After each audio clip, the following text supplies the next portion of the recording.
I tap the barrel of a Bic against the barrel of the syringe and watch the bubble dislodge from the surface of the black plunger on its mark at around 110 insulin units.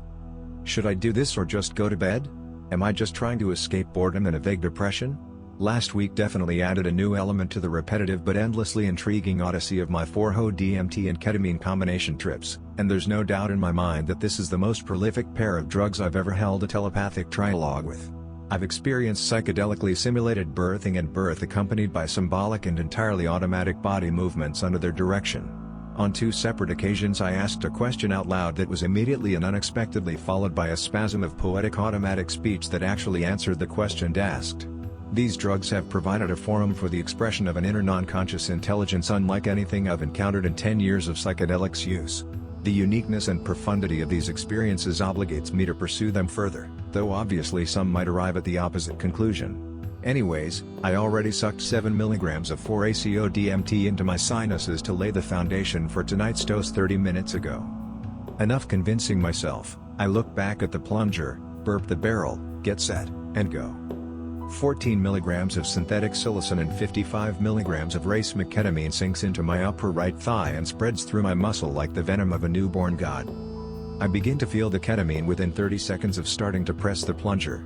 I finish the syringe, take off my clothes and climb in bed. Within a couple of minutes the psilocin bites down hard. It's just a generalized tryptamine tension at first, but by 6 minutes after injection it's obvious I'm in for it. Twice the entire field of my vision warps to the left. Like the tracking on my eye screens needs tweaking. I don't think that's happened before. I start the approximately 50-minute playlist I prepared as the soundtrack of the trip and lay back. I worry for a moment that the mild depression I started into this with might bend the wild tangent I'm planning to take out of my head to retrievably ask you. But by about 8 minutes in the ketamine is providing me with enough dissociative distance from the day that I can't even recall what a vacant feeling in the chest is like. Relief gives way to euphoria, and the euphoria breaks into tangible waves that splash moire patterns throughout the air. These tangible waves are one of a few special signs for me. The 4-ho DMT and ketamine combination is always extraordinary, but there have been a few times before, even on just 4-ho DMT or 4-ACO DMT, and to some degree independently of the dose, when my head gets especially heavy, like it is now. During the onsets of these special times, when I know I've invited a hidden part of myself to wake, if I walk I must do so literally hunched over, and when I close my eyes I see a vision of myself sleeping. I see myself sleeping. When I open my eyes they feel as though they've been dashed with sand. This is one of the other symptoms that signify I will be entering a certain unmistakable realm during a 4-ho DMT and ketamine trip. Sleep tingles spider walk across the roof of my mouth and down my throat. I always think I have a hair in my mouth, and sand continues to fall into my eyes. My corneas subsequently feel as though they've lost their pressure, like the soggy skins of deflated grapes. From the beaches of my eyes, between their green shores and the ceiling lamp, I see a sea of spiritual substance. I don't even believe in the existence of an incorporeal soul, but I'm soaked in soul substance. I am the substance. I reach out shakily and run my hand in a wide arc, sweeping the surface of the spectral waters. As I wave my hand back and forth, I'm suddenly jarred to feel myself hurled up into the barrel of the resulting wave. I tumble for a moment and come crashing down into an abyss of memory. My feet slip out from under me as I lose traction and fall. I grasp frantically at an exposed root while stumbling down the eroding sands of an island arroyo. I'm confused. This has happened before during a camping trip. It is exactly that memory from 2 years ago. The re-experience of the event is utterly transporting, and its immediacy is alarming. I'm startled out of the vision and back into my bed. For a moment I'm confused that I should even find myself lying here. Thrilled at the bare-faced physicality of my amplified memories, I take a ravenous draught from what I understand is the very life water of sentience, in whose translucent juts and jags I now find myself afloat. I clumsily scoop the air of my bedroom with my hand and throw it back into my face, or perhaps this act itself is part of the vision, I cannot tell. The water is sharp and icy cold as it pelts my skin. I've fallen again, this time into 2-foot deep Wyoming powder from when I was on a ski trip 4 weeks ago. I look up in a daze. The sun on the mountain is bright and I must cover my eyes, and as my hand eclipses the sun I find myself returned again to the darkness of my bedroom. I pause to consider my situation and feel a sense of great caution. I worry that I'm splashing around in some erstwhile hidden reflecting pool of my life. Until now its still image has been held undisturbed in somber reverence, long framed by the contours of the steep well of self, And here I am being reckless.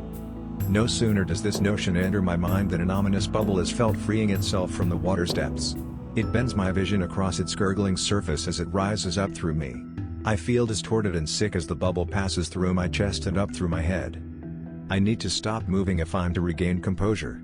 I literally cross my arms and hold them in place, sarcophagus-like, allowing myself to slowly sink below the surface. With every second of my descent, my awareness of my bedroom grows further obfuscated by the dark leagues of distance now looming above me. Dim dreams of staircases, permanent fixtures in the architecture of my sleep, are vividly visible now in the contrasts of the deep. The stairs appear in a succession of memories of past dreams. Many of these memories are from dreams I only now, for the first time, remember are from dreams I've even ever had. It's strange to remember something both never known and so long past for the first time. It's so ephemeral and distant, yet in this state I recognize both their content and their status as departed dreams clearly and in context. They've been here, sunken in the well. And now they've spliced themselves into a spiraling route I feel I could take forever downward. But the descent ends. The experiential distortion first broadcast from the wake of the bubble finally stills and its contours sharpen, its warp and woof pulled taut now, as smooth and subdued as black glass. The well is dark except for the slow roil of a fast diminishing fountain at the water's surface, which appears to me now framed at the center of a vision. The fountain too, finally bubbles down and stops, and for a moment everything is dark and still. I feel suspended in a timeless quiet, skating across black glass through life unaware. The silence is disturbed by a portentous shift somewhere in the impossibly deep space of my chest. There's something unbearable there. Elemental. It's been loosed by a tectonic shift and can't be contained. I recognize in a flurry of alarm and self-estrangement that these terrible vibrations are in fact the first pounds of an awakening heart. Its power is tangible and growing. I can't place its location, but I know it's nearing me. I can almost feel my teeth rattle as the quake bounds through my chest, hurtling my ribs on its path to face me. I wrench my attention back into the blackness, to the grave of the dying fountain. An awesome force is condensing there. I don't understand it entirely, but I know that what is forming there is the very substance of my life. Then, propelled by an unfathomable energy, a tendril composed from the well water itself heaves upright through the darkness.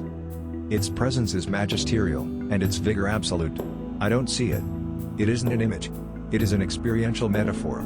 I feel my whole life tearing through its veins. It flexes my experiences in its muscles, and its skin is composed of the moods and textures of my past. It shifts shape and grows with fierce power and precision, redrawing vast swaths of both my recent and childhood memories every time it billows outward. The exactitude of its violence is sublime. The growth pangs of its ecstasy threaten to burst my skin. Self-constructor, I hear myself gasp out loud as tears flow past my ears and blot the pillow.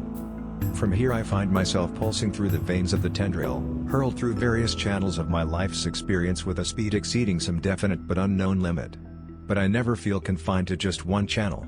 It's as though I am looking into a single facet of a prism, with my immediate experience playing out in the largest and most central frame of the kaleidoscopic scene, but with innumerable other experiences of my life felt flitting like flames around its edges. Everything is so present, so clear.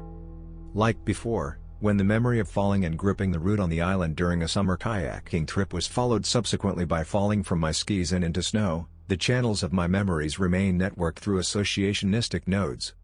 A string of prayer flags snapping in the wind over a Nepalese mountain expanse becomes psychedelically spliced into the cable line of a tramcar leading down from Rio de Janeiro's Sugarloaf Peak. A tunnel maze beneath the floor at Chuck E. Cheese's I crawled through during a childhood friend's birthday party opens out into a blizzard-battered night framed by the mouth of a snow tunnel dug out at age 9 along my parents' street. I travel between waking life memories and memories of dreams thought forgotten forever with equal facility. In this world constructed of life experiences and held together by associations, dreams bear loads as heavy as those from waking life. And I've dreamed of this moment, this experience itself, too, vaguely even as a child. I've harbored a desire only brushed against at the far edge of those callow dreams, which I thought impossible to sate, to clothe myself in any texture of experience at will, to sink into its tangible moods, and to tumble through life's wardrobe naked and laughing. A ridiculous dream, but here I am triumphant in spite of it, laughing. Through all of this my body contorts beyond my control in strange and symbolic ways that seem integral to the experience. My head cranks up and to the left and I careen down through a trapdoor into a forgotten phantasmagoric nightmare. My right arm flicks like a switch in quick angular movements as I vacillate in my choice of routes through the phenomenal labyrinth. Periodically my knees will draw up to my chest and my back will arch sharply. My neck cranes back and my face contorts into the expression of a wailing infant. As it has during certain heavy experiences with 4-ACO-DMT and 4-HO-DMT in the past, this episode ends with me choking in a fully tangible pool of warm amniotic fluid. Whether this is a relived memory of my birth or entirely a hallucination I don't know, but I actually feel the wetness, and always worry that in reality I've pissed myself. Symbolic body movements accompanied by visions of giving birth to, and being born from, myself have been a constant in this union with my unconscious mind since the second time it happened, an extremely disconcerting event at the time. This, however, is the most complete and astounding of the 6 rebirthing episodes I've gone through, all courtesy of 4-ACO-DMT or 4-HO-DMT, but not from any of the many other powerful psychedelics I've used during this time. From this position on my back, my legs swing upward forming a diamond shape, similar to a spider's rear legs as it descends from his web, which is the vision present to me now. My feet bend inward and my toes point toward each other, and I start to feel the sides of my feet brush past one another on alternate sides as my legs swing at my hip joints and move like the blades of a scissors.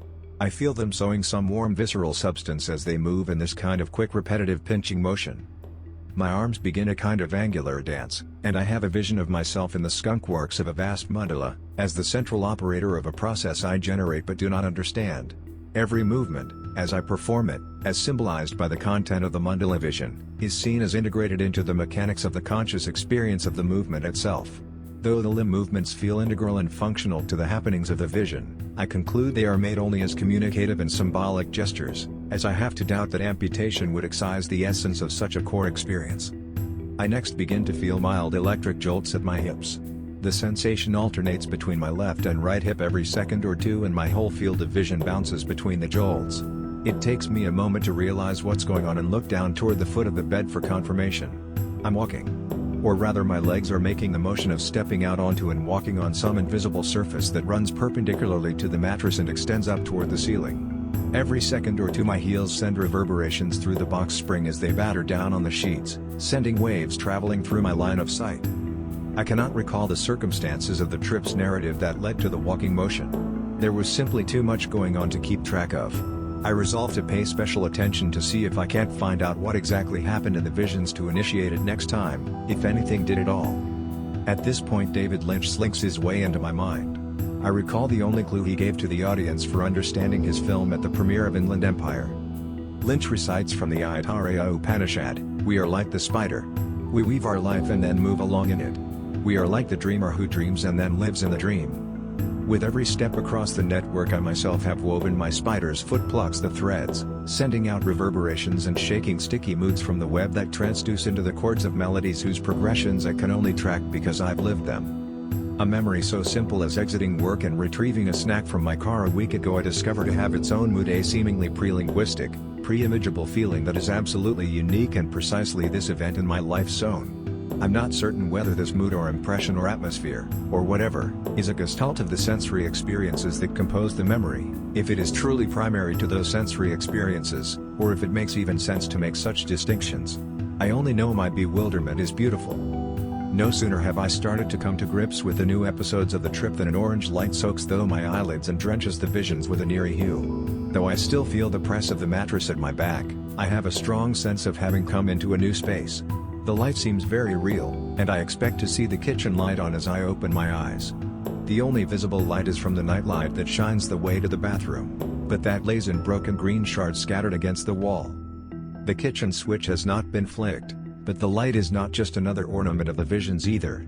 With my eyes open, a warm orange glow illuminates the wall directly to my right from a source that appears to be behind my eyes or below the bed. But I feel momentarily paralyzed and cannot sit up to turn around.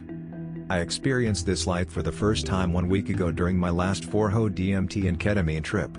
It is another fantastic new addition to these journeys, and it is the main reason I am using the drugs again so soon. I'm usually a once-a-month person. It's a truly unique phenomenon in my more than a decade of psychedelic visual experiences, and has a character quite unlike other open-eye visuals, which for the most part have always bored me. But it will remain mysterious. The light fades and does not return.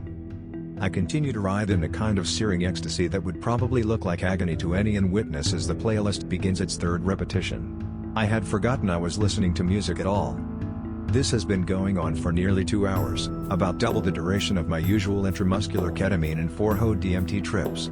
Though the doses of each were at least 10% higher than usual, that alone cannot account for this radical extension of time. It must be due to insufflating the longer-lasting 4-ACO DMT beforehand. I'll have to remember that. Knowing that, at 2.5 hours past injection, it will be ending soon, I predictably begin to plead with you, the unseen force I imagine is somehow me and is orchestrating the experience. How can I find my way back? I ask desperately, secretly hoping I'll somehow be granted a course I can follow through the landscapes of future dreams and hypnagogic visions. But of course there's no answer.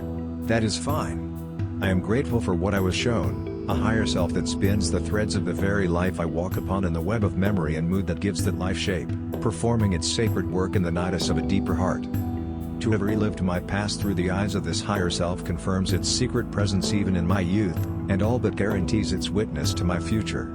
It has been with me since early on and will always be.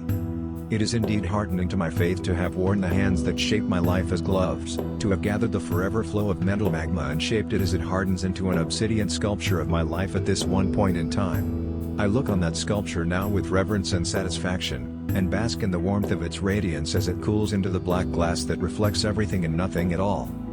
As I return to sobriety, the warmth leaves me and my faith begins to dissipate. The exact details of my vision slip away, but the memory of the strange movements that seized my body remain in focus. These automatic movements are very intriguing. I consider the idea that my belief that the movements have some kind of psycho-spiritual function or meaning is fallacious, that in my interpretation of the events I've been playing sobriety's old game even after the deck has been shuffled and new cards have been dealt by the drugs. That may be, but whatever speculative meaning I assign to the subtleties of these movements, one thing is for certain, they aren't wholly mistakes. This is no Thorazine shuffle or degenerating dopamine axon terminal twist. These aren't the stereotyped movements of a drug-simulated disorder, and their furtive flexions will not be found diagrammed in the steps to any dance of chance. A diverse repertoire of repeated, rhythmic, symbolic, and well-orchestrated body movements that enact themselves without conscious direction is not something that manifests itself in error or that I can dismiss with a shrug. Whatever the characters and details of its plot, there is a deeper story here. I'll read on. I hadn't read of Groff's rebirthing sessions with his LSD patients in the 60s at this time. It was a great relief to me when I did a few months later. To this day I believe that if I had not had the experience myself I would have probably dismissed Groff's work entirely as an unlikely amalgam of hypnotic psychedelic trance and psychoanalytic suggestion. It was good to see at least some of what I experienced had been recorded before. I was so disconcerted when it happened because I had never heard of anything like this and thought that I had broken down a barrier important to my safety and sanity. I considered that automatic movements might continue beyond the length of the trip, or even occur spontaneously while driving. Thankfully, they've remained confined to psychedelic experiences.